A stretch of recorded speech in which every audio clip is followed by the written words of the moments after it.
friends, welcome to Motivation Minute here on the Atelier channel with me, the Oliver.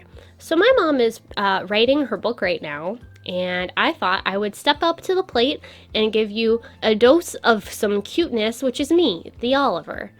I wanted to tell you that even though it's really important to stick to your goals, it's also really important to snuggle puppies like me, the Oliver, give us treats, give us hugs, take us on walks, and get yourself away from the computer, take a deep breath, give us a treat again, and then get back to work. Make sure you're taking breaks, you're stretching, you're drinking water, you're giving us treats. Maybe we could go to the pet store later. I'm just throwing out ideas. But yeah, take care of yourself.